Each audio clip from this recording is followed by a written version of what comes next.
This is 9:06. Okay, I'm transmitting live from the city of Luton in England, and it still feels like daybreak right now. Okay, let's just share a word of prayer as we kick off the session, and I bring in my guest. Father, in the name of Jesus, we thank you, we give you praise, we exalt your holy name. Thank you for this period, thank you for this season. Thank you, oh God, for the wisdom which you have embedded in your power.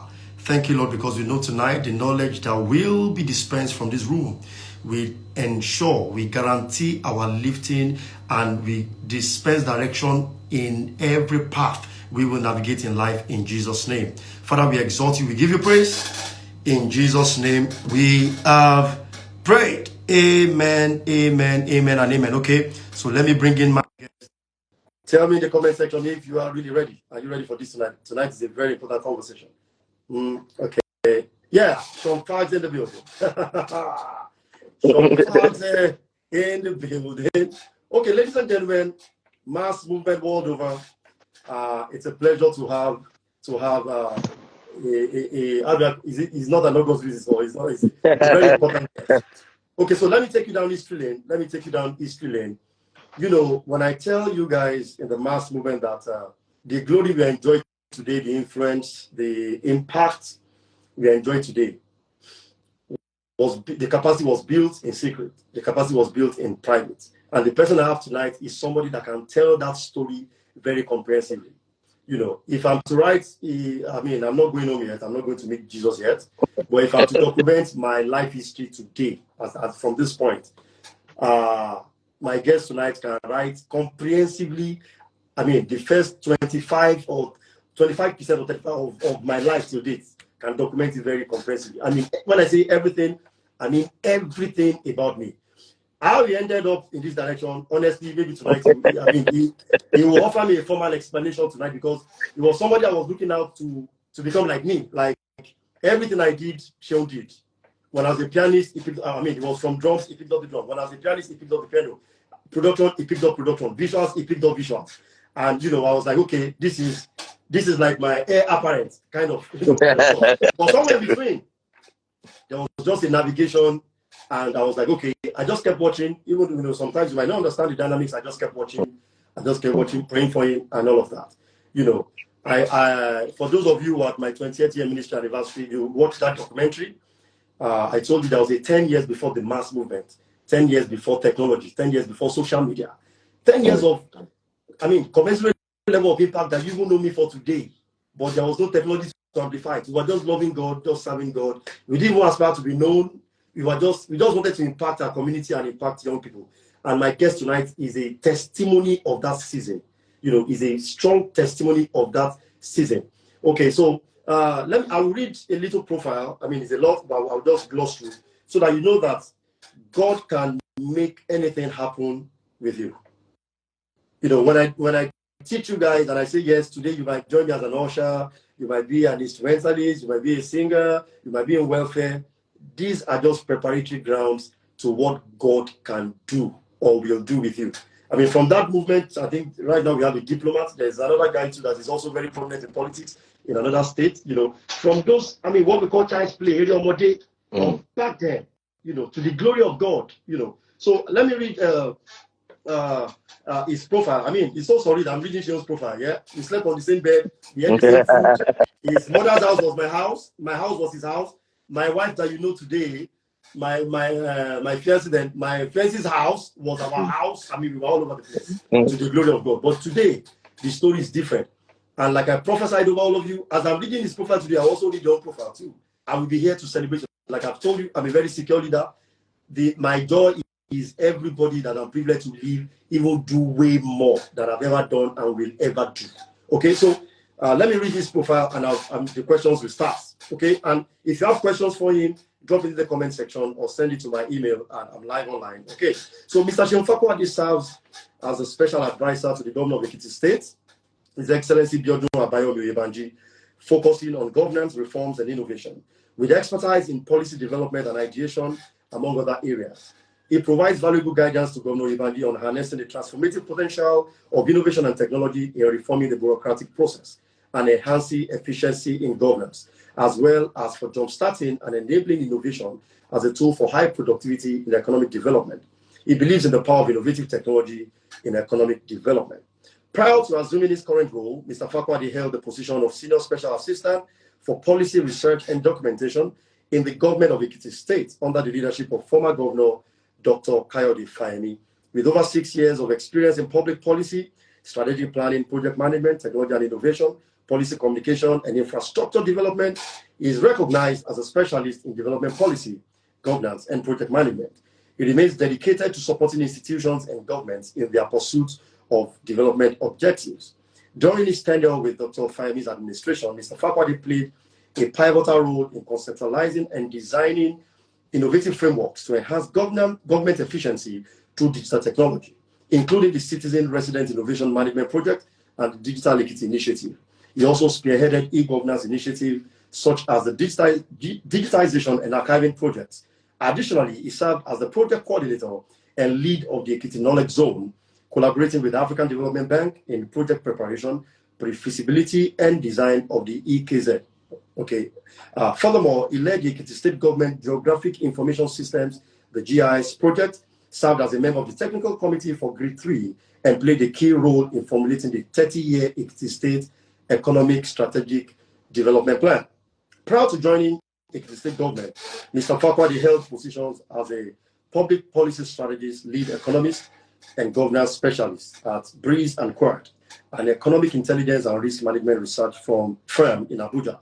He also worked as a consultant on government economic projects and corporate business initiatives. Additionally, he served as the principal partner and lead creative at Bedazzle Media, a creative and ad agency utilizing the creative tools for public communication.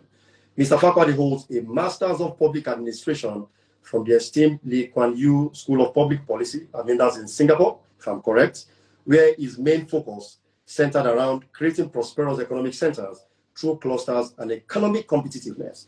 His specialization included innovation, skills development, economic empowerment, job creation programs, social inclusion, and gender integration. Now, this is the part I love the most. Seun Fakuade is an unwavering optimist and a passionate believer in out-of-the-box approaches for transforming African society. Seun Fakuade is happily married. And to update that, like I posted to our groups yesterday night, if I'm correct, he just got screened as commissioner nominee, a commissioner nominee in the recent administration. So he's scaling up in that same movement. Ladies and gentlemen, I present to you, I just finished a very flagship teaching called Engaging Babylon. I present to you tonight a contemporary Daniel, a contemporary biblical Daniel, somebody who is a believer and who God is using in a strong advisory and policy development capacity, in helping governments of nations. I'm very proud tonight. I feel like crying right now. I'm very proud tonight to introduce to you tonight, Honorable Fakuade. So, his nickname there was Seun Fakuade. That was his drummer nickname. And by the way, Seun Fakuade is a nasty drummer. He was my first drummer in his life. He's a crazy, I don't know if you can still play drums. He's a fantastic pianist. A professional photographer. Everything you know me for, everything you know Toluchi for today, Seun can do. So tonight he will explain to me how that trajectory does spanned, and entered governance. Mass movement, can you give Seun a rousing welcome? Let me see the comment section go on fire right now. Can you give Seun a very rousing welcome tonight before I start firing the questions?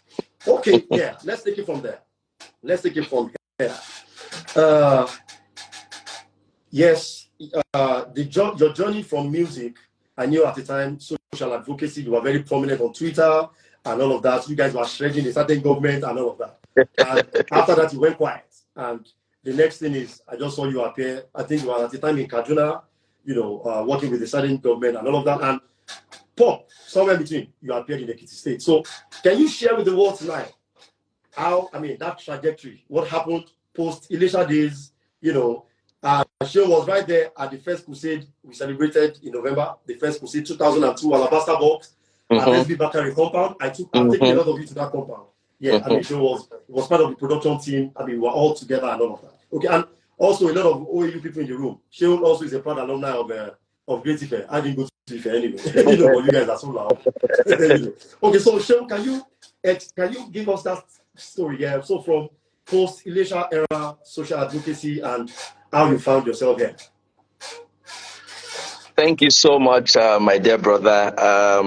Toluchi is, I'm sure that, like you've stated, a lot of people would not even understand the trajectory of how we've gotten here. And, you're a testimony to the fact that people who have persistence and commitment and radical ideas and stick to a cause can actually make way, regardless of whatever circumstances they found themselves or they come from.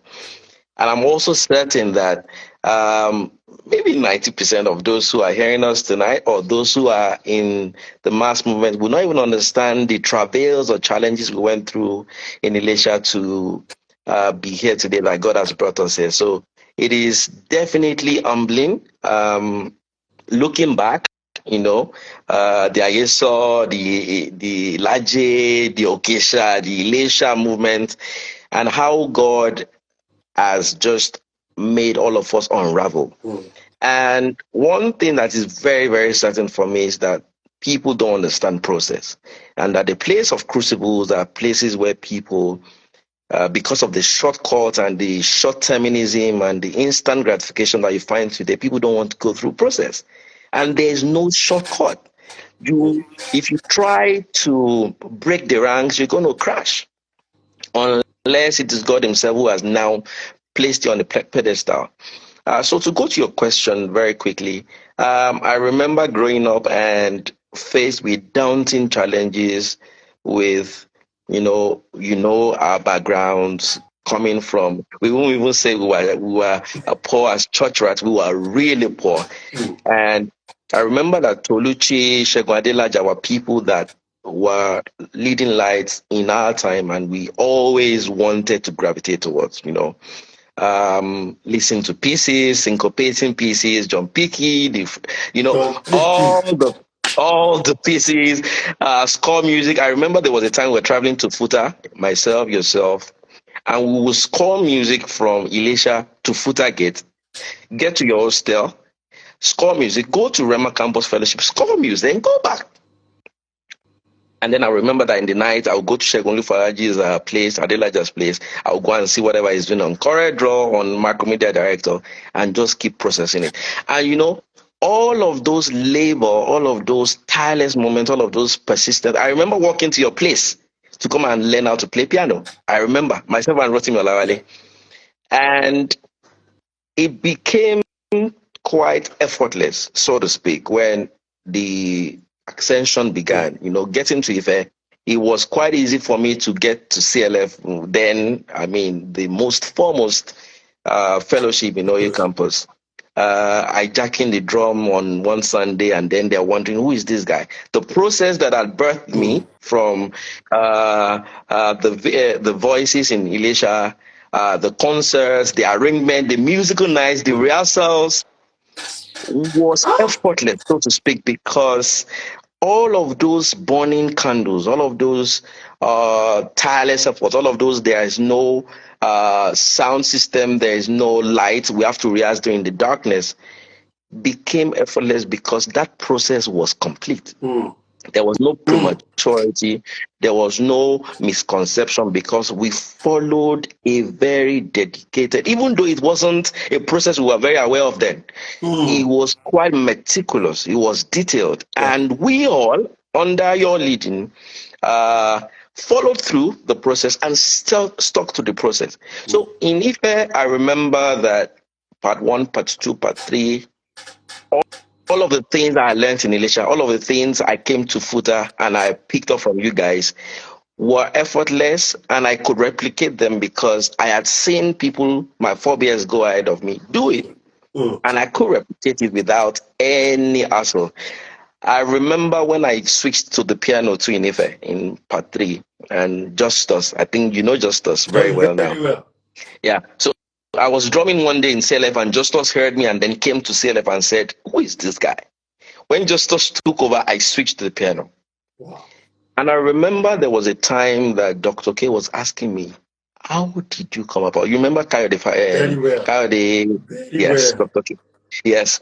They were saying, how did you come about all of this? And I said, you have to be to Elisha. Because when you get to Elisha, you understand it. And truly, you will never understand. People think that we've just arrived or that we are accidental leaders or we come upon this place through happenstance. No, it doesn't happen that way. You can't be privileged to work with the people I've been able to work with without those process. I mean, I'm blessed by God to have worked with Uncle Nas, Governor Rufai, right? Governor Fayemi, now Governor Ibanji. You can't have people stick or walk around this kind of people who are all in their own light, leaders, meticulous, very principled, very purposeful, and they don't see something critical in you that attracts you to them. I'm not the only, I happen to be the youngest in my boss's current cabinet, but I'm not the only young person. And that's one other lesson that young people don't understand. There's something peculiar about everybody, but if you don't utilize it, if you don't tap it, if you don't understand it, if you don't maximize it, no one is going to pick on you. Nobody. There are labors that we have put in place that are speaking for us. There are seeds that we have sown in times that were inconvenient that are speaking for us. There are conversations, there are arguments that we've had on social media that have stayed through because we were consistent with them. And it's the same thing there. So the migration, not really transition, maybe it's migration. Because I still feel for everyone that keeps, there's a 7.5 octave in my room here, right here. Wow. And I say to them, and for those who know that I'm musical, when they come to this house, when my wife and I get on the piano, we're done. Work is done. Food is done. We're there. Wow. So the migration is that it is possible for people to have principle, to be God-fearing, to be radicals, and still work comfortably. Of course, managing the differences because they are totally different workplaces in the public space. In my office, there are still those non-conventional, out-the-box thinking approach to everything. In my office, there are people in my office right now listening, joining this call. I'm seeing a couple of people from Ekiti here. Exactly. We don't subscribe to unconventional things. We want to try the hard things. We want to find out why patterns have remained consistent over the years. We want to know the why behind every of the challenges that are troubling us. And they know you don't come to the table preferring a solution without a very detailed explanation of why we should follow that explanation.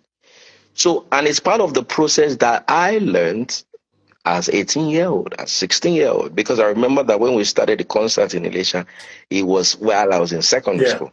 I remember very well. Yeah. So for me, the process helps you become a fit anywhere you go to be, especially because God is the one who places you. It is not man. It is God. I was far away in Europe when my boss nominated me for commissioner. I had no idea at all. And the first question I asked myself, and my wife said, "Did you know?" I said, "I didn't know."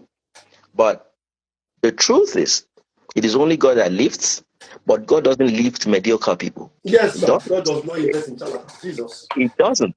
You have to have that metal. You have to have that attention to details, and you need to be consistent in the things you do. If you check my profile on Twitter, the things that we're tweeting about since 2012, I still do it. I'm just a radical now in the public space. My boss calls me a radical because if he brings us to the table, I will respectfully make my opinion known, and he would then respectfully pass the person across the room and take a decision. But it is that opportunity to be able to speak our own truth and speak as perhaps sometimes a lone voice in the wilderness that has brought us to where we are today. Okay, so at what point? So I knew. Okay, so let me. You've done like a general overview of who you are right now. So because this audience is a cross mix of people. I have a couple of working professionals, in the mass movement. I have also very young students, in the mass movement. Why I initiated this conversation is because a lot of young people are interested in the public space. But the issue is the perceptions, the stories we've heard. I remember at some point, in my early banking career, a conversation came up that was to be nominated as an essay for one of those governments. And I was like, never. Because the first person I spoke to was like, if you can't kill, you can't lie, you can't steal, those three attributes are required to hold public office in Nigeria and be able to stay there. And I'm like, I can't do any of this. Do you understand? So now, I want to break it down. At what point? So, I've post OAU, I knew you went to social advocacy at the time. You were working with Obi Ezekwesili, if I remember well, because I've been here. At the time, you are doing a couple of media stuff on the side, multimedia photography. So how? I wanted to hear stories. Do you get? Okay. They are used to motivation. They read books. I want them to hear, it's a different thing when you hear somebody's path. How it played out. Yeah. So how? I know you might not be able to reveal details and maybe some details for security reasons or for whatever concerns, loyalty issues and all of that. But how did you find yourself in that political space? So let me take it from multimedia to social advocacy. How did you just find yourself at this point? Thank you so much. So I think that we may inadvertently not know it while we were growing up in Elisha, but we've always hated the rot around us. And I think that it was part of the ginger that even motivated all of the things we were doing. In Elisha ourselves, we were called radicals because the songs we sang, the approach we took, were all not. You were crazy. Precisely, we were crazy. And I remember that in 2007, I'm jumping a lot of stories now, but let me just start some stories. So in 2007, I had finished in Ife, and I went to Lagos, went back to Ibadan to serve in 2008. And I'd gotten admission to 3 universities in the UK to study Masters of Public Policy first in one, and then public epidemiology in Hertfordshire, because I really wanted to, become an epidemiologist. Hertfordshire is where I am right now. You see, the university is so to my house. Right now. Can imagine. So I got that admission, and I was posted to the Ibadan Northeast local government in Iwo Road. And just at that point at the tuberculosis center where I served, I happened to be with the local government chairman who could not say good morning in English. And you recall, Tolushi, that when we were in Ife and when I was in Elisha, there was this premarital sex and abstinence organization that were. Yes. So this local government chair was a toxic womanizer, and he wasn't doing it without shame. He was doing it publicly and with young girls, and it hacked me. It really annoyed me. So I started reading public sector books, and the second book I would read was From Third Word to First, the Lee Kuan Yew story. Lee Kuan Yew. And that book just completely shattered every perception. It was that moment I discovered 2008 that there is nothing you can do outside shaping public policy, either as a public policy wonk or a public leader. The truth is, idiots, thieves, miscreants will keep occupying that space so long as the saints, the brethren, keep away from that space. That's the truth. It doesn't matter how much we intercede, cry over the rivers, tell it on the mountains. It does not matter how long and how much we travail in those hidden crying spaces. If believers fail to take that space, if they fail to influence that space, if they fail to find a way to put their own in that space, garbage in, garbage out. And that's what I've seen. Everywhere across the world, rot exists. Now it is the level and measure of control you're able to put to check that then happens, that you have sane societies, right? So I recall that when I'd finished reading that book 3 times, I applied for public policy in Harvard, in Georgetown, and then the Lee Kuan Yew School. So I got admission to Harvard, to Georgetown. Georgetown gave me 25% scholarship, and I then started running around to get funding for it. Now, I got around $10,000 from some of my mentors, but it was still a far-fetched from $128,000. Eventually, I lost the admission. I deferred it, but I had gotten a full scholarship to the Singapore school, the Lee Kuan Yew School. So I deferred the admission to hoping that I would have saved a lot of money from my businesses the next year. Unfortunately, I couldn't, and then I just completely let go of both admissions. So I thrust myself to criticizing my boss, my former boss, Governor Fayemi, on Twitter about the things I was seeing that I wasn't comfortable with, because almost every 2 weeks I would come to Ekiti then in 2011 somewhat. And then there was a day he then sent one of my brothers, Ekiti, to me and said I should come and see him. Okay. And I said, no, I'm not. Yes. He sent Ekiti to come and find me. So Eged and I met on a walk for rape, against rape in Lagos, and I abused him from beginning. I said, no, I'm not coming, because if I come now, they will say on Twitter that I've collected money, that I've come. I said, I'm not coming, but tell your governor that he's not doing well. So I went on Twitter and yapped him again. So Governor Fayemi sent me a direct message and said that he needs to see me. So in June 2012-13, I went to Ekiti. And after I prostrated for Governor Fayemi, 37 minutes, 12 seconds, it was pure back and forth. You are doing wrong here. Why are we doing wrong? He would ask me, and then I would explain my point. I'd say, okay, if you think you have better ideas, I will send you a note to the Commissioner for Agriculture. Education, I said the same thing. There are things you can do better on innovation.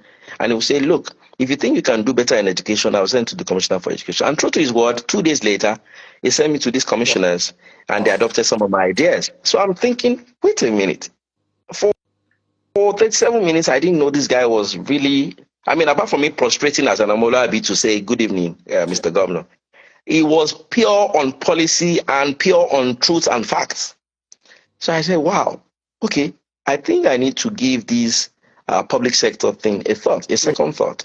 So I started shifting my idea from constantly critiquing to doing. How can I contribute my quota in that space? So I recall that in late 2012, we started the Beacons Foundation in Abuja, which was Builders, Enlightened Advocates of Change Across Nigerian Societies. That was the acronym that I put together to form Beacons. And then a community of very angry young people came together, funded initiatives in Karamajiji, in Abuja, in Lagos, in Bariga, intervention, helping the displaced communities, helping elderly with health checkup and all of that. And I discovered, wow, leadership is so critical, yet people are not doing the proper thing. And if we know better, if we have access to resources, if we could do things better, why can't we band together as that cluster army that is ready to take that space by force? As God would have it, Governor Fayemi called me ending of 2013 saying he was going to run for re-election and said, can you organize a movement for me to come and reappraise what I've done? I said, are you sure? He said, yes. Okay. So I organized 100 people from Twitter. The program was called JK Feedback, to come critique what he has done in Ekiti. So we went from community to community, looking at projects that he had done and criticizing him. And on the last day, he then gathered together at a summit and said he wanted to listen to us. And for more than 3 hours, you can call Nedu. He is now Deputy Chief of Staff to Governor of Abia, Oti. Nedu was also in that place. Rotimi Olawale was there. It was quite a lot of people. Yes.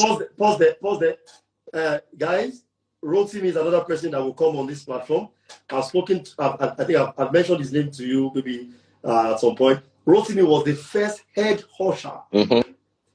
We did not even appoint him. You've heard me tell the story before. We did not appoint him. So the very first crusade in 2002, all we needed to do was we had music. There were people to sing.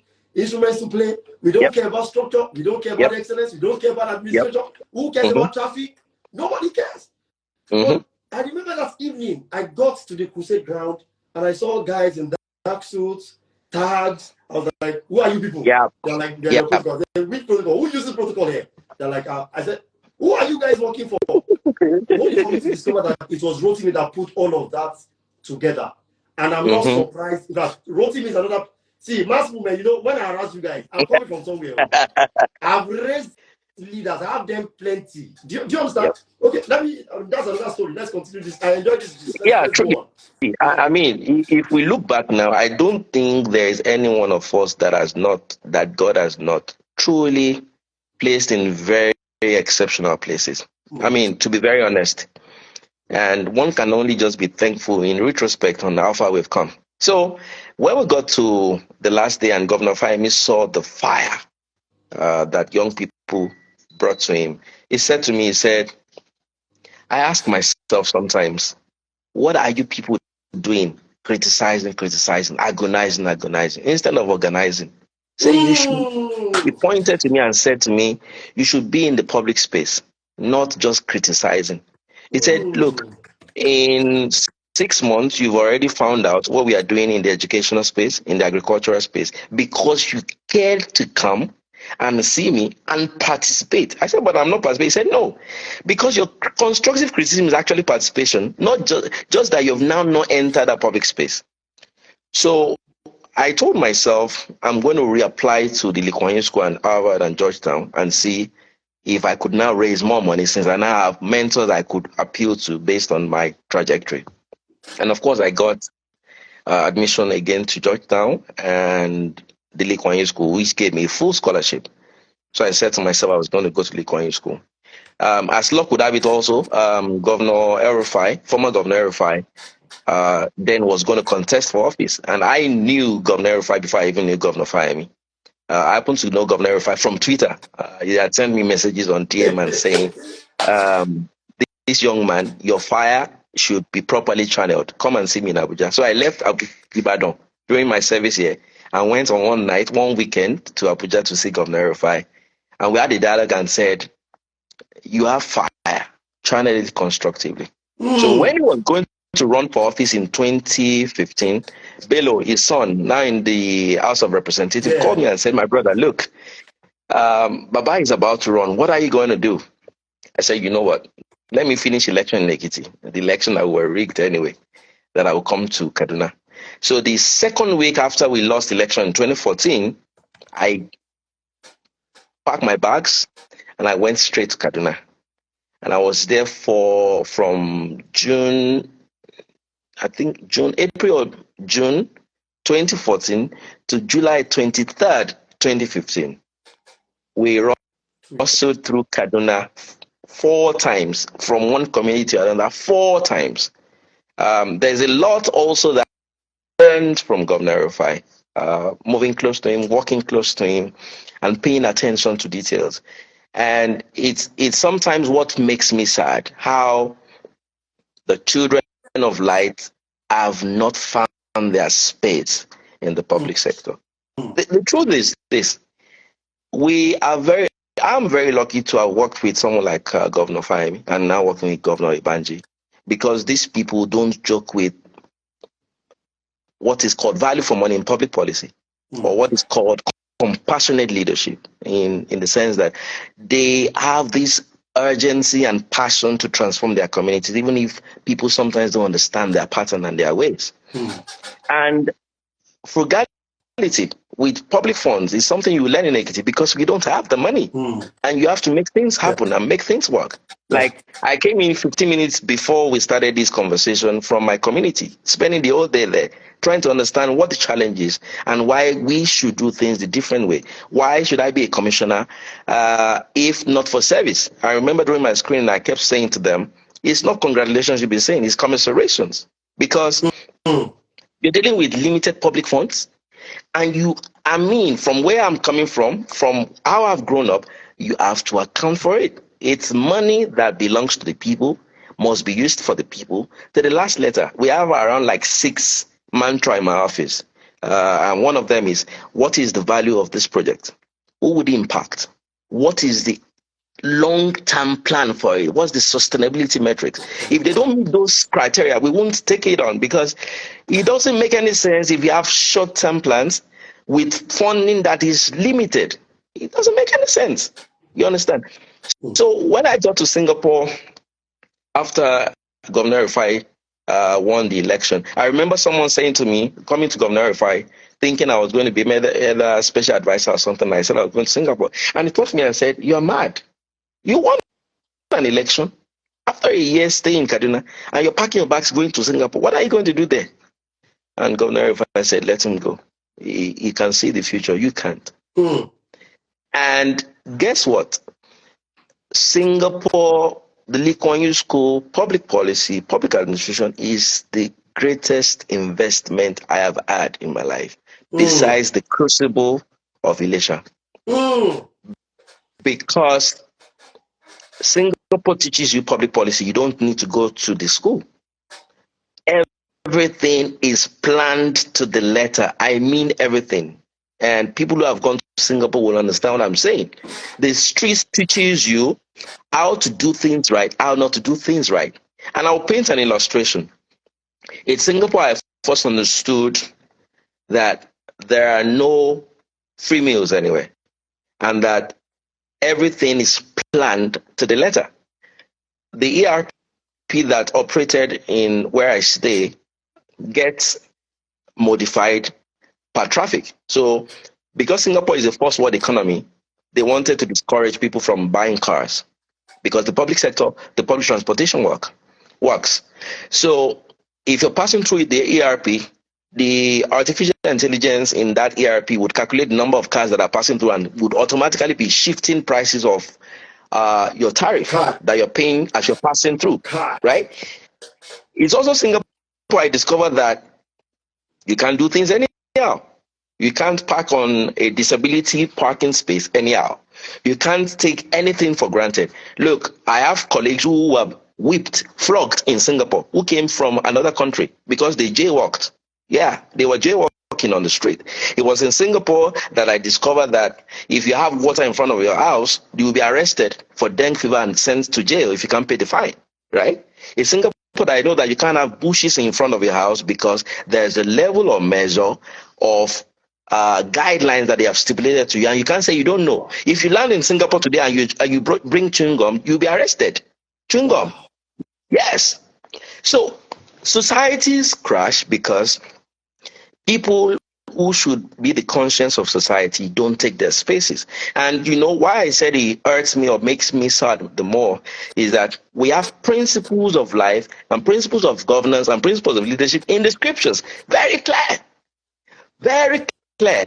And there are no shortcuts to it. It's tireless, effortless, thankless job that has to be done. And that's the truth. Tireless hours, and I keep going back to the process in Elisha. The nights we would spend rehearsing, I'll come to your house, you would take your Pentium 2 and Pentium 3 to be doing Cubase and all of that.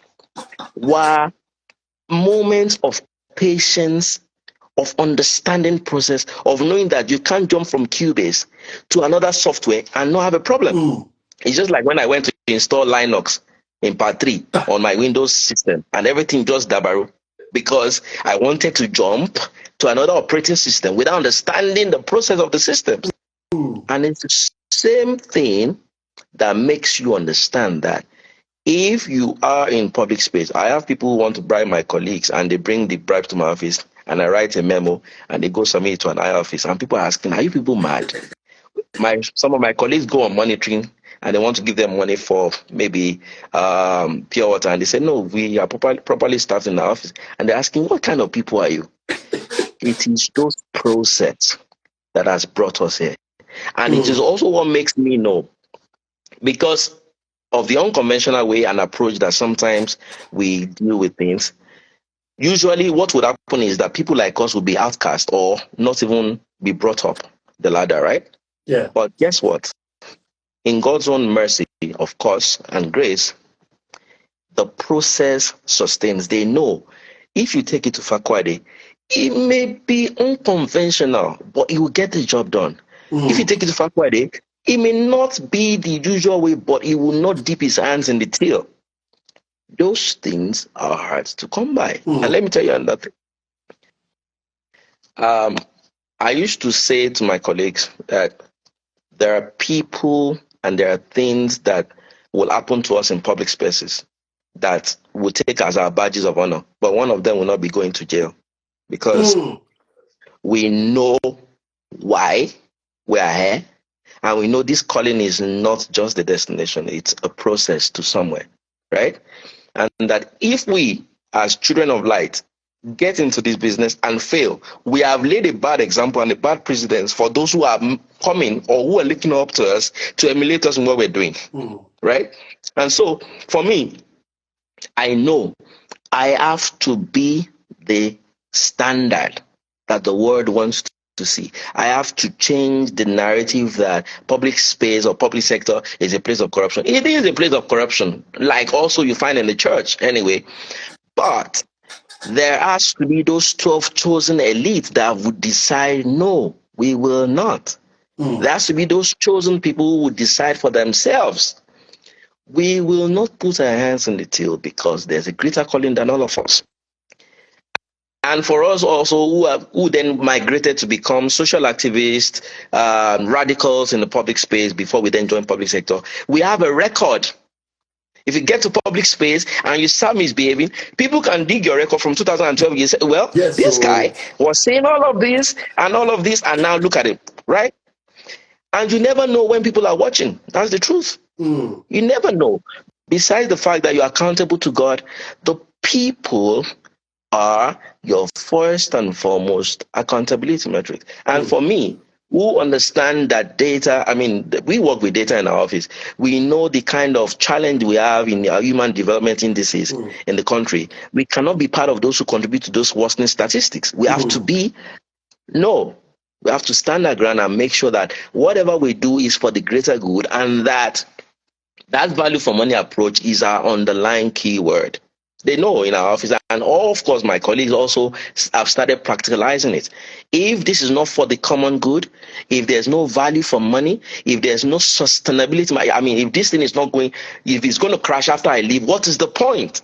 You don't build systems after people. You build systems that last you, so that when you leave, when I transit from wherever I am now, other people can come and continue the work, because it is not a destination. It is a process. So, Toluchi, I can go on and on, but the honest truth is that that process, that crucible, that incubator is what I always tell young people. You can't build an empire on sand. You can't. The tireless moments we were reading, we'll go to Futa and we'll be reading in the bus. We'll be comparing books. Have you read this book? Have you read this book? What did you learn from it? People don't study. People don't want to be mentored. People don't want to go through processes, but they want success. How's it going to work? There are no shortcuts to it. Those are the shortcuts. The process has to be complete. The metamorphosis, you can't jump a hoop. You can't say you want to go from larvae to adult. You have to pass through every process. And that's what we did. Okay.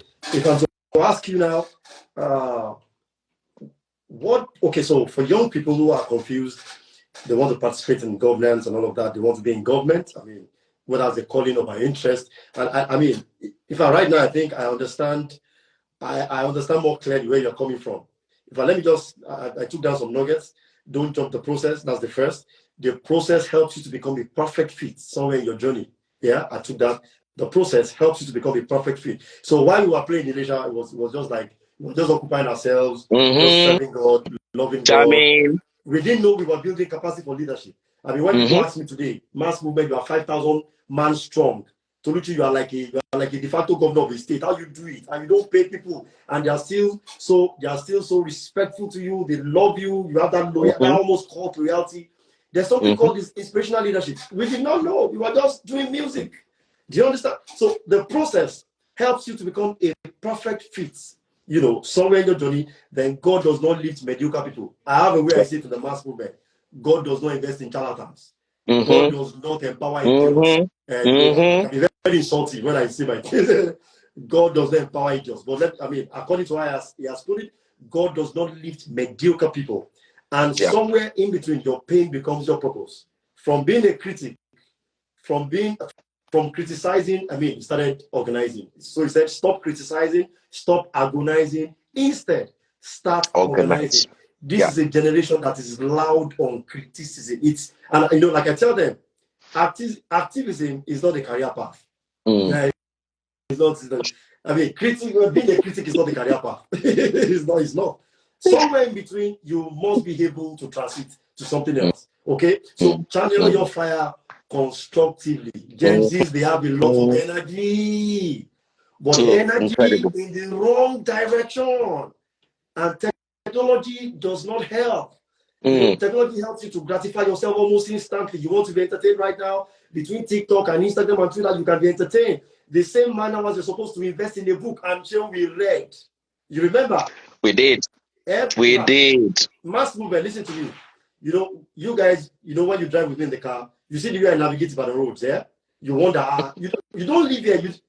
Seun was one of the people that made me to go Ibadan. Because I remember, his sister is on this call. His sister, she's a pastor. She's based in Canada. We had a vacation when we got out of village and we came to somewhere in Ikolaba or Ijakwe. We were there for like a month. Yes, and we were trekking everywhere, trekking. Yes. In Ilesha back then, I remember the way we were cross-pollinating information, books, sharing books. You remember that magazine, that production magazine I got, multimedia producer? Yeah. Everybody, the mass movement got multimedia producer. Even people did not have anything to do with production. Even my wife, the ladies, everybody was on subscription. So, let me round it up. God deliberately places you around people, places you in locations that will be instructive to your path in the future. So for some of you, like I tell you that with me, I always give you an analogy. Yes, mass is a worship and prayer apostolic based, revival platform. But that is not the end. That is not the end. If David was a psalmist, was a minstrel, who ended up as a war general and became a king, then you, that guitarist, you can be the next governor of Osun State. You can be the president we are waiting for. Do you understand? All those competencies and capacities is just to develop you for the location where God has prepared for you. That's the testimony she just shared. How can you relate to all of this? From being a drummer, keyboardist, you are just working, serving the Lord. But right there in between, you are developing intellectual capacity, you are developing leadership capacity, we were developing communication skills. I know we fought, we can fight, we can disagree. Do you understand? But somehow, in between the disagreement, we still work together, we still get results. And the result is there for you today. You can see, if you don't believe me, you can see a testimony sitting live in front of you. So, Seun, let me take you on this. Let me ask you, so what would you advise a young person? So from your trajectory, you came into what I call professional service. Like there was a value that was saying you are like a Joseph. There's a dream that needs to be interpreted. Do you understand? You are like a Daniel. There's a dream that needs to be interpreted. Oh, you carry energy for it. There's an interpretation in your mind. So can you come on board and help us? Do you understand? That's like I call it professional services. Now, the other part is maybe probably just start from joining a political party from the grassroots, which you did not go through. Or if you did, let me know. Okay, so correct me. Okay, so for some people, because I've had, there are people on this call right now, mass movement members who have joined parties in their wards, in their local government, and after about 2-3 months, they're like, okay, I can't deal. Either I lose my faith, or do you understand? I can't deal, and they just step out, and that's forever. So, what would you advise a young person that knows his call to the public space? Do you understand? What would be the trajectory? What would be the most advice? Okay, so like in my own case, because my media competence, at the time, I was like, what did they call me? They called me the Clarence Peters of the gospel music in Africa. I was like the biggest content providers for. Have they seen our videos? Yeah, videos, yeah. One Gospel, Kingdom Africa, and all of that. I was like the biggest content producer back then. So that was what that government saw in Osun State and wanted to put me on board. Okay, come, can you be a SA media something, blah, blah, blah. So that is like a demand on your skill set. It seems like it's the best approach from what you shared. And I have a couple of friends too who are serving at different levels of governance, whose professional competence came, a demand was placed on their professional competence. The other route is to go join maybe a political party somewhere in the world, or go and plug in on a godfather or a political platform. You know, the Nigerian way. So from your experience right now, at least this is about 6-8 years in governance, what will you advise a young person, maybe a fresh school leaver or about to leave the university, has done social activism, done unionism on campus, and is still looking to public leadership? What will you advise? What trajectory, what path should that person navigate from your experience? Look, my brother, I would say it very clearly, and this is saying it very without disrespect to anybody. Don't be the norm. I have always hated the norm, and we have always stood against the norm, and I will never stand for the norm. And what you just have to do is to follow what God has. I mean, Jesus said, "Be wise." You know, be wise. Be not slippery like the serpent. I don't want to use some of the characters of the serpent in that regard, but be smart. A snake can perceive you miles away because he has organs that can sense vibrations in the sand, right?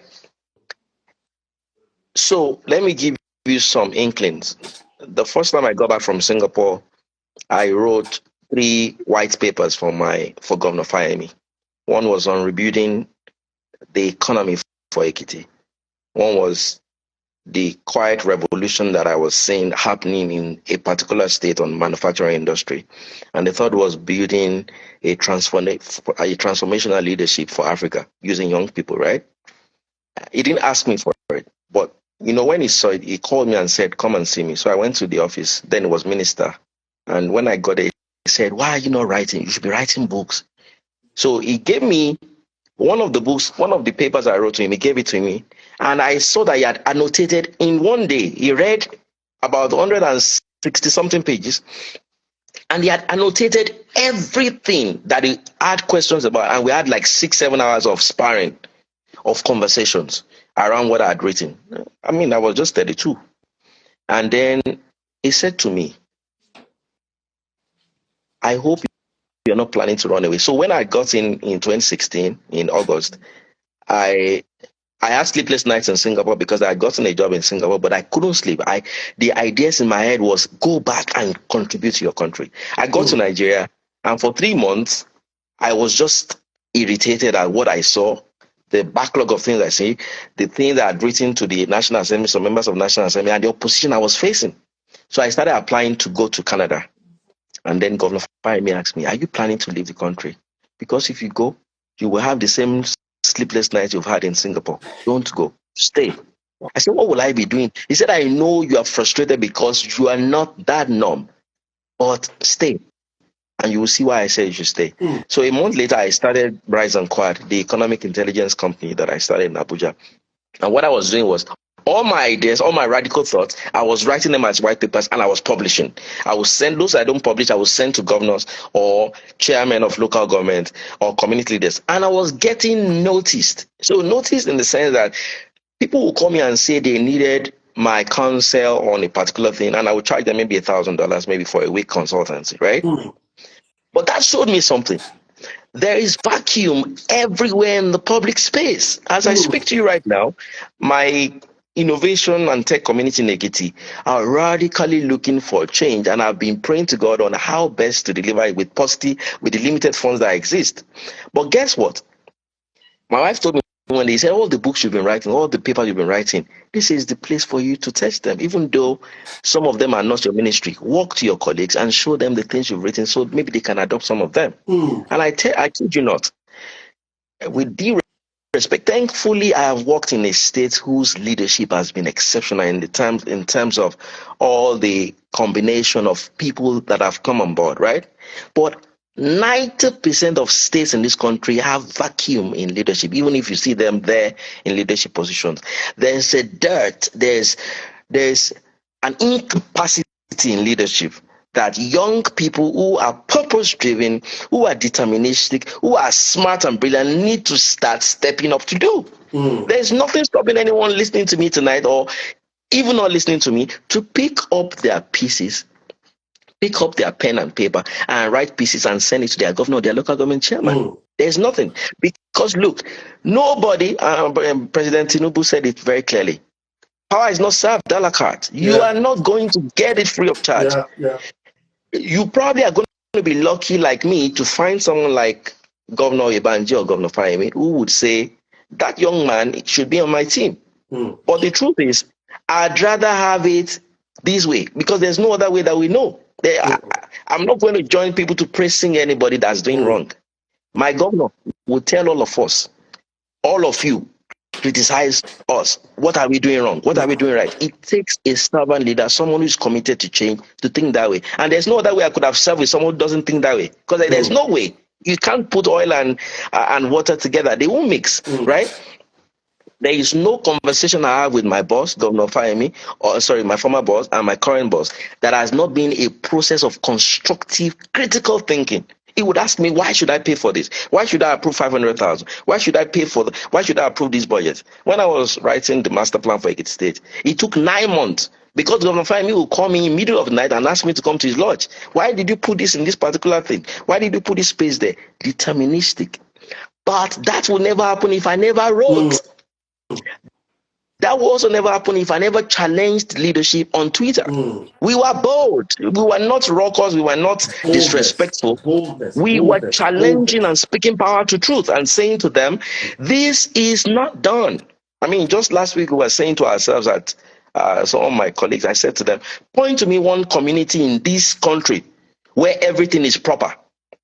Good lights, good roads, good health system, good education system. And I'm saying to myself, why can't we be the exception? And that's the truth. You have to challenge yourself to a higher standard every day because you are called to a higher standard. But guess what? If I was doing that in those days and then I get here, I start doing something else, I'm an hypocrite and I'm a complete liar. So you can't wait for opportunities. That's the simple truth. You have to take those opportunities. But those opportunities will not come up. Would I have the audacity or the boldness to write if I didn't have here? And that's the misfortune I see every day. You have a 5-minute conversation with someone, you already know who they are. Because you know, out of the abundance of the heart, the mouth speaks.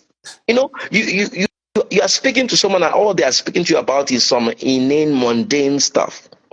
People don't commit themselves to study, to the rigor, to the process that makes them better and makes their life better. And you know another thing, I discovered that people also cannot rise above the level or the dream that they set for themselves. People don't dream. Toluchi, you remember, when you come to my house in Ilesha, I used to have things pasted over my wall on things I wanted to do in my life. There is nothing none of us are doing today that we have never written down, spoken about, dreamt about, prayed about. Not one thing. Today, people don't dream. People don't visionize. People don't read. Exactly. And if more than 90% of Nigerians have not traveled, it is books that makes you travel because it just widens your mind, broadens your scope. So you don't read. I mean, today in the car, there are books in the car. There are books right here on the table as I'm sitting to you that I know when I'm done, when I'm finished speaking with my wife, I need to go and just take, if it's a page. We went somewhere last week. This is rounding up. My wife said to me, you brought a book to Balogun Market? I said, babe, if I read a paragraph from that book in Balogun Market, you don't know what it would do. And it was exactly what happened. People don't pay attention to details. People don't take opportunities, and they don't take opportunities because they don't have what it takes to take those opportunities. If people are joining the political process, there are vacuum in those local government, in those councillorship positions. Vacuum. I'm being told today about councillorship in my ward. Guess what? It is the politicians who are there. Where are the believers? Where are the ideators? Where are the visionaries? Where are the guys who have better ideas on how to transform societies? If I saw them today, I would pick them as competition to those councillors. But where are they? I can't find them. I'm asking them today, I said, what are your plans for the community? I'm not going to go into the details. But guess what? We have to use what we have. It is those that are available that will have to be that will be chosen. You can't go and pick from what doesn't exist. And if believers have decided they won't take part in how that process becomes better, it is the same thing that we get that we put there. And it happens from beginning to end. Look, how did the governor of Kogi, how did he become governor? Go and find out. Go and find out. Yes. Go and find out. So you have to be in the place of influence, around the place of influence. And you can't be there if you don't have what it takes. You can't put Toluchi, Seun Fakuade in a room about any topic and we'll have something substantial to say. I'm not talking about just some loose, silly word that you want to say to while away time. No. We'll have things to say because we have steeped ourselves in the process of learning. And that learning, if you can acquire it by education, you acquire it by exposure to books or by traveling. Those are things that broaden your mind. If you don't have these things, don't let me disappoint you. Don't join a political process. You'll be part of the common people. You'll be the norm. If you are not exceptional, if you're not outstanding in your own light, if you have not committed yourself to a disciplined process, you can't be anything but the norm. You will be the norm. That's the truth. And the same thing that applies elsewhere in professional spaces, in corporate sector. It's the same thing. Look, Governor Fahimi will say to me, when people will go and complain to him, that small boy, he sent a memo to you. Governor Fahimi will say, have you answered all the queries he listed? I was coming there. Because I know, the political process is one that is vested in a lot of power blocks.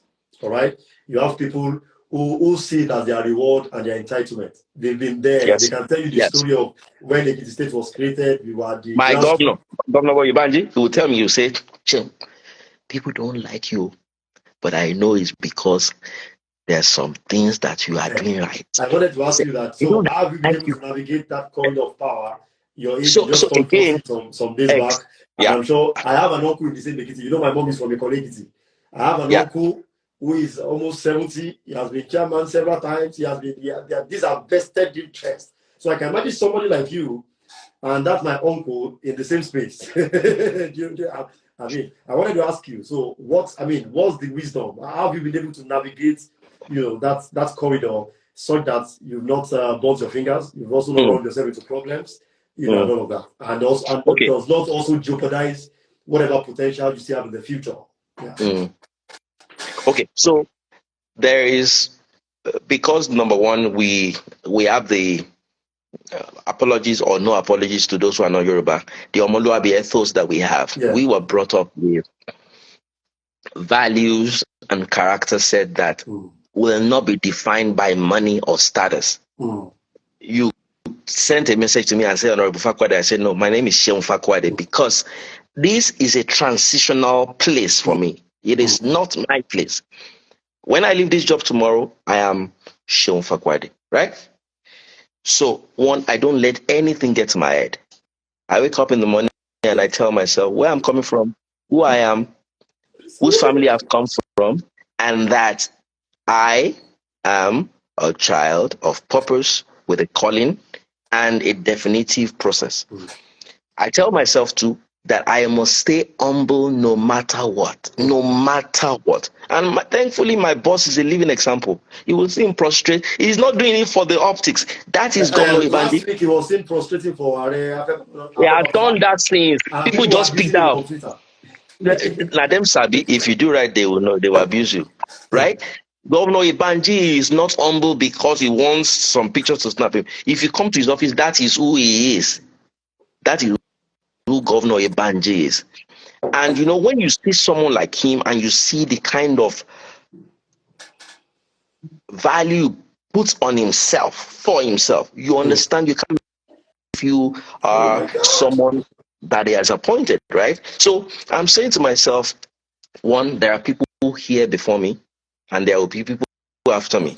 Two, I am not an anomaly. I am an Omoluabi. And no matter what I achieve, my name is the most important thing to me. So I will not add anything solid. I mean, there are times I am confrontational with crap. that I have to stand up to the debris. But even in that, I don't lose my head. I disagree with people in my office, but I don't do it to disrespect them. I do it on principle, right? And I also know that you cannot also mismanage the opportunity that your boss has placed before you. I mean, I was the youngest cabinet member in Ekiti State ever at 39. And I will now not get there and then start doing like this. Number one, it's not even possible. It's not possible that you start according to yourself, apportioning to yourself what you are not. People call you honorable, and then tomorrow you now start when you leave that position, you start wanting to live to the norm of what you know you are not. I don't spend what is not mine. I can't give you what I don't have. And I would rather give you something that lasts than the pecuniary gains that you expect from me on a daily basis, right? So those things are things that I know will take time, but are things that we need to do because we are not conventional, we're not common. We have to make sure that the principles of the gospel that we're trying to preach are not done in an abrasive way, in a way that is condescending. No, it has to be done in a way that is humble, in a way that is very conciliatory but firm, in a principled way. I will not compromise my standard. You won't ask me to go and disrespect an elder. Like I got to my community today, I saw my cousins, and people were saying, Honorable Commissioner, Honorable Commissioner. I said, calm down. I'm with my family. My name is Seun Fakuade. So they see me standing up for someone who is like 7 months older than me, and they're saying, Emma Dojiti thing. That's my egbon. There's no Emma Dojiti who can come back. You be taught to be me. If someone is 1 second older than you, is your egbon, you prostrate. Right?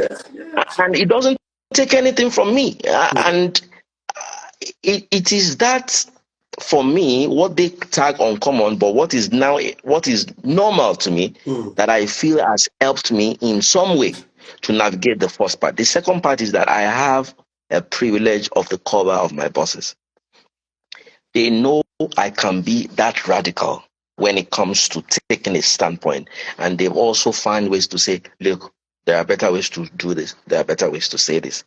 And it is putting yourself down to learn from that process of someone of 30 years who has been in the public space for 25 years that actually keeps you grounded. You can't discountenance someone who has spent 1 minute in the public space because you have just arrived.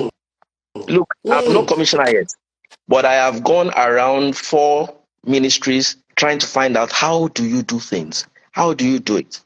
What did you do in your first 30 days? What did you do in your first 90 days? How do you deal with the civil servants? How do you work with them? Because even if you're going to take from their playbook to model your own playbook, you have to have that down-to-earth approach. Because at the end of the day, I tell them, and I tell the head of service whenever I'm speaking to them, the civil service is the most important transformational place in government. Yes, sir. And if you can unearth and release their potentials, we are good for it in Ekiti, in Nigeria. And you will not learn, because everyone who is a radical in the private sector or in the corporate space and community public space is a threat to the establishment. Yes. You have to have that facade of Dindiri and the brilliance of God. And it's the same way that Jesus did it. They never saw him coming, you know. They thought, oh, he's the son of a carpenter. If you choose to follow a haughty strategy, especially for people who are the establishment, the common politicians who know they've mapped out the strategy of the next 30 years, and you're just coming, you'll be wiped off. That's the truth. It's a dangerous game. And without those common privilege or understanding, and without those humility, and without God, come on, you'll be wiped off easily, especially if the things and the change you're trying to bring are things that they don't stand for. Look, everywhere in the world, politicians are rogues. Just take it from me. Yeah, true. But when you have laws that prohibit, that inhibit, that checks them, they get cut to size, right? Now imagine when you know that there are nothing that holds you back. There is no standard anywhere. And you, the first time I reported money being given to me by a contractor, and I wrote a memo, my current boss started laughing because it was the one that I wrote the memo to. He laughed and laughed and laughed. He said, "Look at this boy. Look at it. You are writing me a memo and you are putting the money inside the memo." He said, "What should I do?" Because my guys were being threatened, and rather than keep them being threatened, I said, "Collect the money, take a picture, and bring it to me." But what did that teach me and my guys? That this can be done differently. The money can be put to better use, and the money is not our money. We didn't earn it, and we didn't work for it. And that money was actually to compromise something that we should not let compromise. There are, I will tell you, my Governor Fayemi will stop project that have reached some intermediary stage because we would have told him, "Mr. Governor, there's something wrong with this project, there's this, there's that," and he will, in his wisdom, create a process to rectify it. Those kind of leadership are hard to come by, and the honest truth is, I would never have worked for anything that is not that kind of standard, because that is the kind of person that we have been processed to be. So I would say to those who are trying to enter politics, who might not come through the route that God has placed me through, which is being chosen and taken to a place of leadership, is that there is vacuum everywhere. But guess what?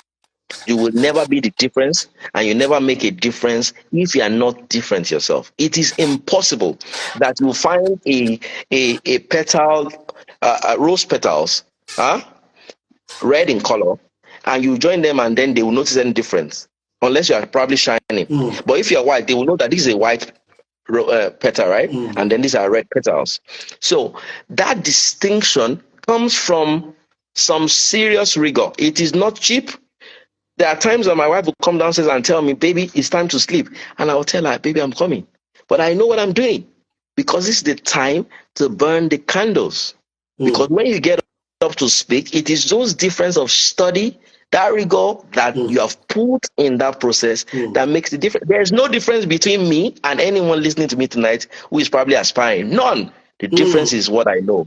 And what I know came from what I've spent time studying, reading, and applying myself to.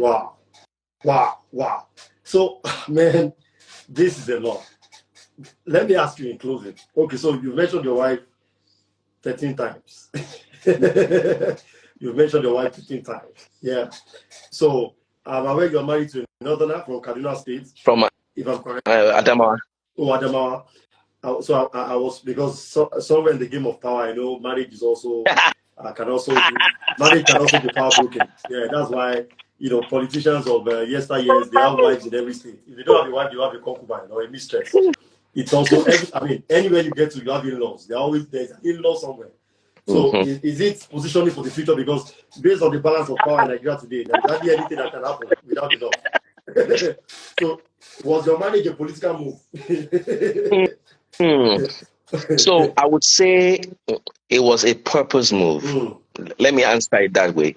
Okay, and I'll tell you. Sorry. Let me before you answer, because I also know you were back then you were in a relationship that did not work. Yeah. So I've said today is a day it all. So yes, absolutely. Did that relationship? Okay, so let me say. Okay, so my younger brother, Toby, who you know, is an IT, the doctor. Yeah. Adax and Co. Yeah, he's based in Canada.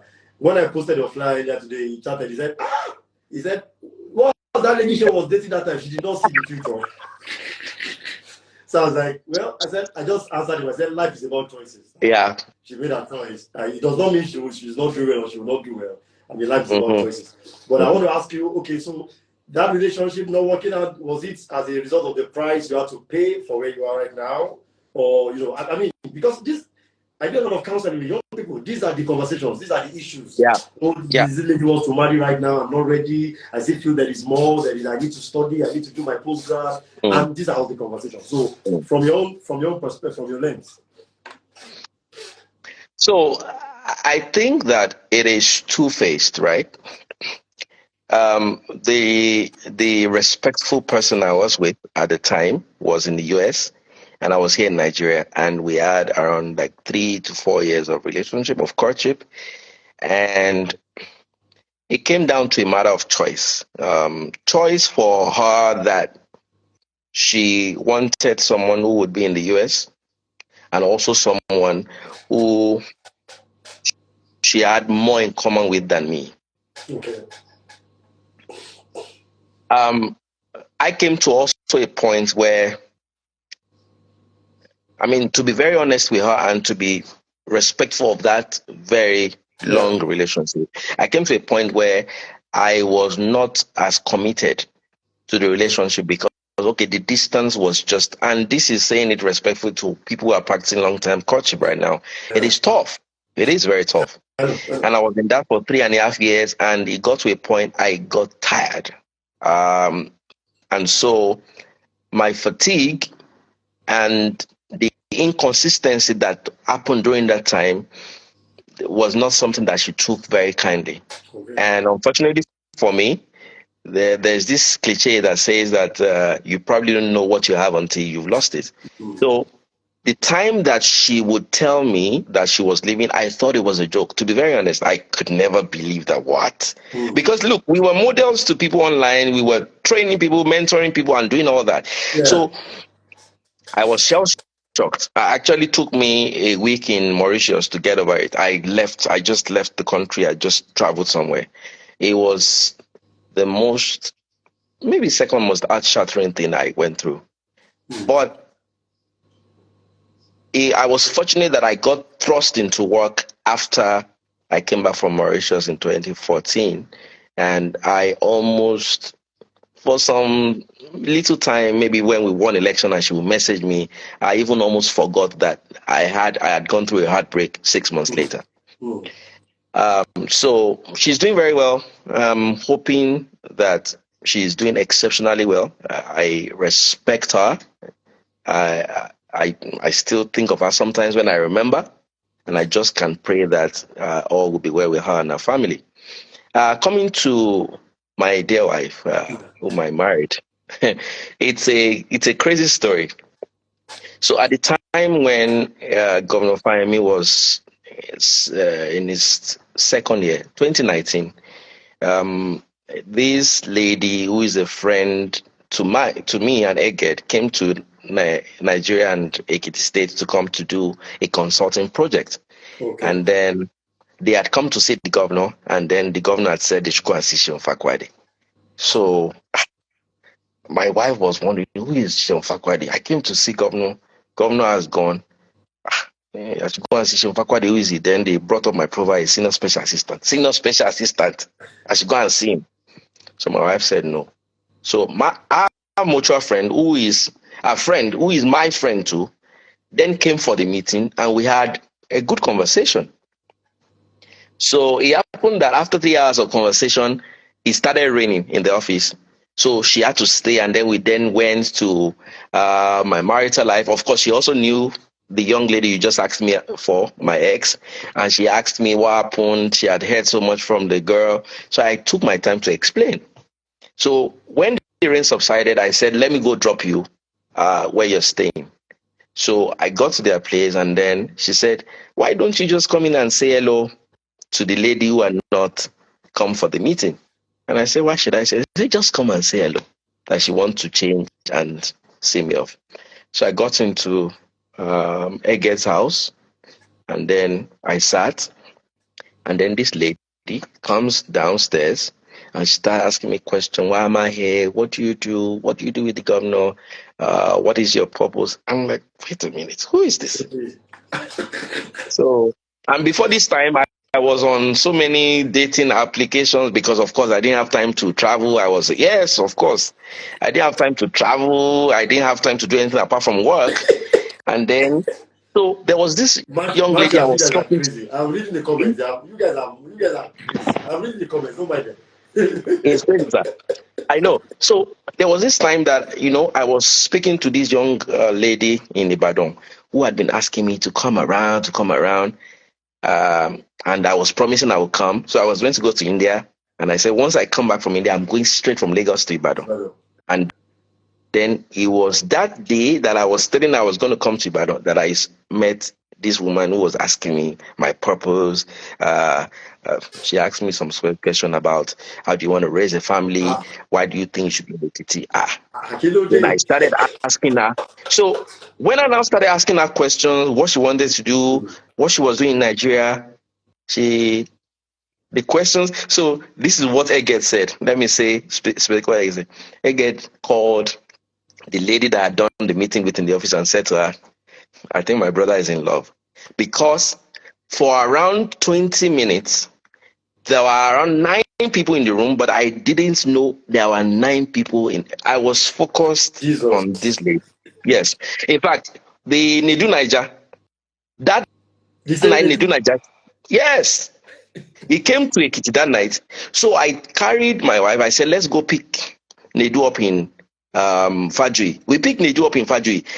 But Neju started saying, because all through from Fajui till we got to Eged's house, we forgot that he was at the back.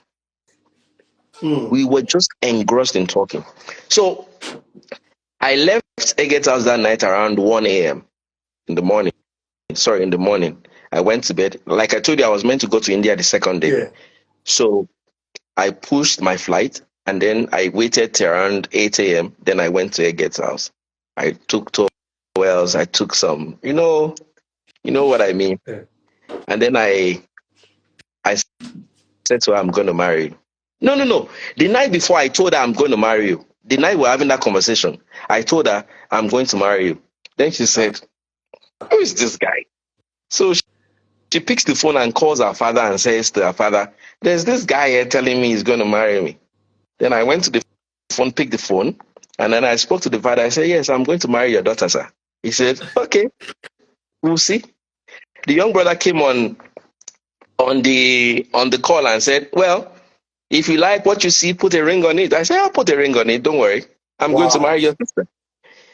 So the sister, my wife now, then got off the call and started laughing. Everybody started laughing, but they didn't know I was dead serious. And I said they could take our picture. So they took our picture that night, 26th of June, 2019. And I said to you, and I said to her, in 3 months we'll be married. She just started laughing. So the second day when I now went to her, I gave the towels, all the things that I know she needed. And I said to her, I'm going to India and I'm coming back. We're going to talk when I get back. I got to India. The wedding I went for in India told me, they were asking me when I get married. I said December. They said, where's your girlfriend? I brought the picture that I took in Ekiti and I showed them. I said, oh, wow, she's pretty, blah, blah, blah. I got to Nigeria. 7 days later, I met the mom. And the mom said, where have you been and what are you waiting for? So I met my wife June 26, September 5, we're done introduction, and November we're married. No time. None. And what I can say to that is also this. It took my wife more than 4 years to make up her mind because she was also waiting in process. And I say this without any disrespect to anyone on this call, but let me tell you something. People who are purpose driven know what they want. And when they have that connection, it's hard to let go. I will not lie to you. When I saw and we started having a conversation, I did not notice anything because, the answers were just coming and they were like a fit for the things that I had been anticipating. And I remember mom used to ask me, what is wrong with this woman? Our mothers now, they would matchmake me. I would tell them, mommy, this one is not going to work because she doesn't have so. It wasn't just the beauty. It wasn't just the fact that, guess what, Toluchi, my wife,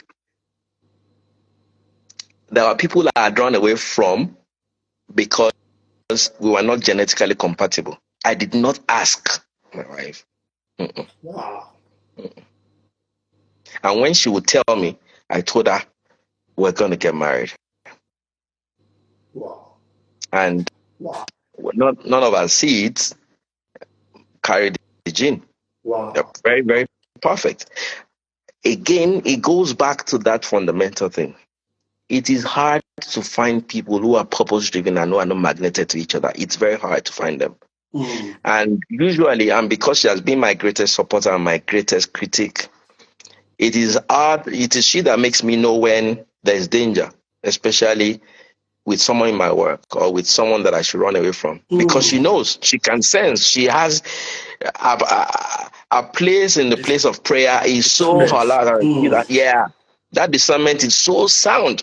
And there I can count maybe out of 5, maybe 1 or half of 1 she's been wrong. She's always spot on. So the moment where that magnetic action happened, where the rain, the conversation, the me coming upstairs, and then the me saying, I'm going to marry you. Guess what? She was running away from Nigeria that weekend back to the US because she had gotten tired of horrible relationships in Nigeria. And here I was in Ekiti, looking for more than 2 years after I'd gotten back from Singapore for a wife to get married to. And let me give you a shocking thing. When I got to Abuja, the house that she lives is like from Obokwai School to Ilesha Grammar School to me. Wow. Yes, like a stone throw, like a football field to my house. Wow.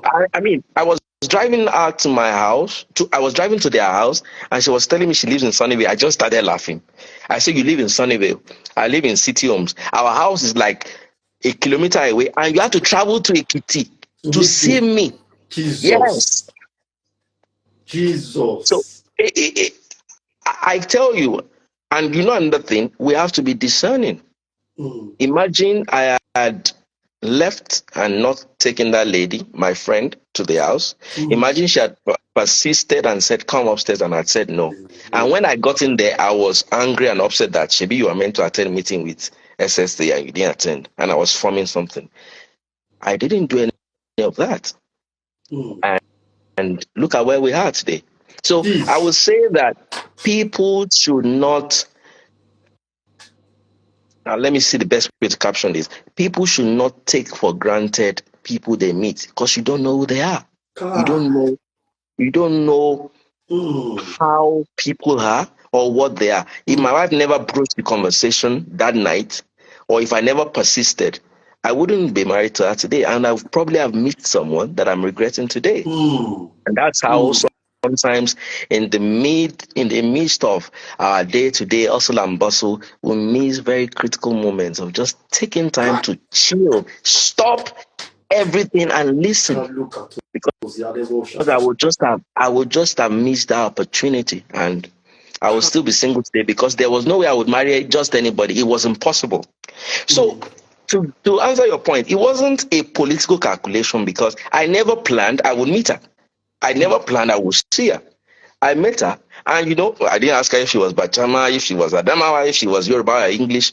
That purpose that I saw with her, that non-conventional Nigerianness that she hates, she hates all the nonsense that we place as a governor as a role we are praising them. She hates those mediocrity that I hated. She hated those non-conventional way of raising children that I wanted. I'm like, what? There was no time to start saying, where are you from? Are you Igbo? Hausa? All those things were relevant because the purpose locked. And when purpose locks, you dam some bridges. That's what I've seen. When some purpose just happens, you don't care. Oh, is she black? Is she white? Hey, guess what? Believers in the house. I wanted to marry someone who was figure 8, who was purpose driven, but who was figure 8. I never remembered. Jesus. For those moments I was discussing, all my brain was, God, this has to be it, because there's no way I would take on from. And yes, our friend forced her to Ekiti. From Abuja, flew her to Lagos, all expense paid trip. From Lagos, flew her to Ekiti. Forced her, because she was meant to fly away from Lagos to the US. She came to Ekiti to meet me, and then everything changed. So that discernment, and you see, my brother, from the process, from the beginning in Elisha, of how we have been steamed in that discipline. now paved way, because when I spoke, she could relate. She knew this was my guy, and there is no way I'm going to miss this guy. And she said to me after I left that night, she called the mom and said, "Mom, I met this guy." And the mom said, "Just go and pray." He said, "Mom, there's something about this guy. I met this guy." And she would have missed it if she never came to Ekiti. Wow. Nations, I'm sure of what, because this is a lot. This is a conversation that definitely cannot also end here. Okay, mass movement. Can you please just appreciate Seun Fakuade in the comment section? Can you just say a word over him? Can you just say a blessing? Can you just decree something? Can you do that for me in the next 2 minutes before I close the call? Can you just do that, please? Can you just this is, yeah, I've navigated some parts in life, but this is like a reappraisal also for me. It's like I'm asking myself some valid life questions. Can you just pray for him, please? Can you just declare a word of blessing over him? Can you just say thank you? Can you, like I said, Jesus is the wisdom and the power of God. We are very loud on praying, yeah, but prayer must also pave way for wisdom. What has been dispensed tonight is unparalleled wisdom from the throne of grace, unparalleled wisdom from God, a life that have been navigated strictly by the wisdom of God. Can you just bless him for me? Can you just? I feel so proud. You don't know what the feeling is for me tonight. I feel so fulfilled as a leader. I feel so privileged to have had, God bring such people my way. And God bless you. God, I declare a word over you that this is just the beginning of what God is set to do with you. Amen. This is just the beginning. Eyes has not seen, ears have not heard, neither has it entered the heart of any man what God has proposed for you. Today we are celebrating you as functional nominee. By the grace of God, we will celebrate greater offices of service in the name of Jesus. As God has placed you in life in Ekiti State, He will also bring you to national reckoning. It will not stop there. It will also bring you to global reckoning in the name of Jesus. Your influence will cut across this nation to the far ends of the earth in the name of Jesus. I say thank you so much. The second phase of this conversation, let me recap. He talked about boldness. But don't be bold with an empty head. Ensure, do you understand? Ensure you have your preparation season is fully marked before you take on the garb of boldness. Don't be stupidly bold. All right. So please pay attention to your preparation. Challenge yourself to higher standards.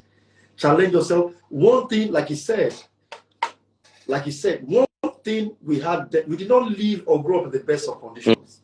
In fact, why I love going back to Elisha today is because why I was in your village Oyo was the second to the last place I preached before I flew to UK, and while coming back, I still stopped by Elisha. I went to a few places.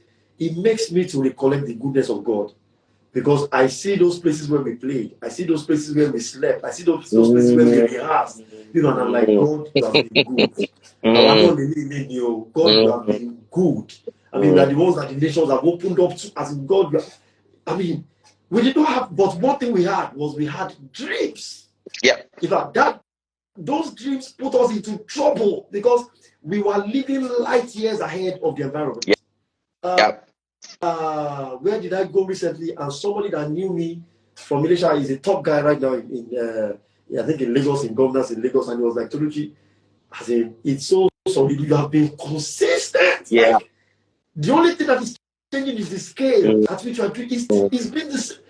Because, like I told you, mass movement, everything we do in the mass movement today, Seun knows that Bible was documented and drawn behind my Bible. Yeah. But today, we are living in the reality of those dreams. Okay, so please challenge yourself to higher standards. Mass volunteers, when I breathe hard on you, you know me, I'm not nice. When I breathe hard on you, when I become very ruthless with discipline, it's because I've seen the future. It's because I've appraised you beyond your present positioning. I'm looking at you in the light of what you can be, not in the light of what you are right now. Okay, so please, this is a testimony today. And I pray that in the name of Jesus, I will also share your testimony of what in UK today. I'm just hopping from home to home of songs, and that's why I just hosting everywhere. You know, I was chatting with some guy in Nation Grammar School, somebody, you know, who is you guys like, to look in at one, now you really come UK tour. I said, yeah, because everybody wants to host me. Everybody wants, these are people I met in very horrible positions, very horrible. But today the stories are different. Okay, so please let tonight challenge you. Let the story of Seun, somebody you can follow. I mean, let his life challenge you. Let his testimony challenge you. Let his story challenge you. And finally, he said, dream wild, dream. And you know, you made a point. I remember the first time I flew to New York. It didn't feel like I traveled out of Nigeria. In fact, the first time I left Nigeria, I didn't feel like I left. It still felt like I was in Lagos because I traveled through books. I've seen the world through the prism of other people's experiences, through biographies, through leadership. I mean, so when we say after praying, let's study. When I give you books to read, when I send you journals, when I send you Harvard Business Review, London Economics Review, Lagos Business School Review, you think it does not carry fire. You think it's only about the Bible. Hey, I say again to you, Jesus is the power and the wisdom of God. It's a balance of both things. Prayer will give you power, but that power must dispense wisdom. It's wisdom that we navigate life with. On this note, I close tonight. Thank you so much. Thank you. You don't want honorable, I say honorable. Thank you so much for the time. I know what the challenge is. I know what the demand is on your office and all of that. Thank you so much. We don't take this for granted. Thank you, sir. Please, thank you. Thank you, Marcias. Also, thank you for turning out tonight. This is not a conversation that will end here. This is just like a prelude. Yeah, I'm still hoping to put up like a proper conference, a very major one. You know, God has blessed us besides the mass movement here. A very, very, in fact, I'm thinking of a Southwest something. You know, something very major because a lot very of people needed. very needed. Like the outgoing vice president of OAU SUG is a daughter. Is my daughter in the fifth. The SUG president of LAUTECH is a son of the house. You know, so I have plenty of them like that, and who still have you know, a future in governance and all of that. You know, I mean, I have a couple of guys also in governance. So please let Seun's life inspire you, and this conversation will also be taken further. We hope to bring some other people who are also along this path. We have very beautiful conversation. God bless you, Seun. On this, I close the conversation tonight. Thank you all for turning out. Thank you, everyone. Nigeria. I saw Arole somewhere in between. You know, Arole attended Funto when we did Alabasta Box. Arole was. Oh my God. Arole was in Funto Academy when we did Alabasta Box. Now, the premises where we held that first crusade had a school. That school is called Funto Academy. That's the school I really went to. I met him at a meeting and was telling me that, bros, we know you from way back. You know, it's so interesting how God just brings up.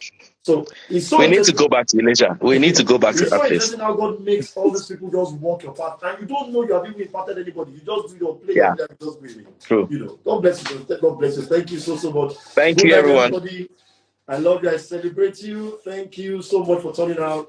Thank you so much. God be with you till we meet again.